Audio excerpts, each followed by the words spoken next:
kwanza hiyo. Nikasaidia.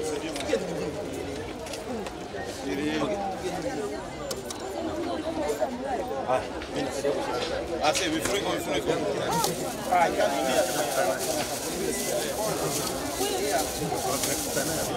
Ngoja naomba chupa nyingine. Picha hapa kumpiga zote sasa hivi. Mfuniko hapa kimoja. Kwa nini siweke kwenye kamera? Hapa kimoja. Hamna shida. Wako wengi sana. Wako wengi sana. Kwa chinje kidogo nini? Chinje.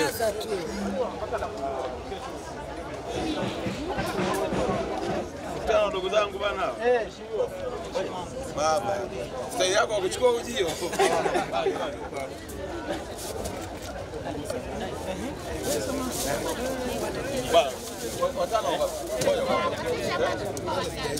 Kitendo cha mkuu wa mkoa kuniuzia uji kwanza ni jambo la kumshukuru Mungu, maana sikutegemea hata siku moja kupewa mkono wa kitu kama hichi na mkuu wa mkoa.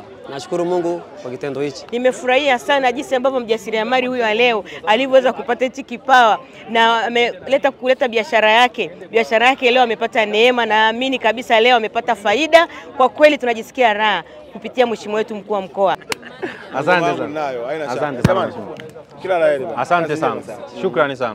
Today tumekuwa ni siku yenye bahati sana kwetu kwanza kibiashara, kwa sababu kwanza tumemaliza uji ambao tulikuwa tunauza kama masaa 4, tumemaliza kama kwa dakika 40 ukao umeisha. Hicho ni cha kwanza. Jambo lingine ni kwamba tumepata endorsement ya mheshimiwa mkuu wa mkoa wa Arusha. Ametutangaza kwa watu, ametukutanisha na viongozi mbalimbali. Kulikuwa kuna mkuu wa wilaya, meya alikuwa anatufahamu by the way, lakini imekuwa ni kitu kikubwa sana pia kwetu.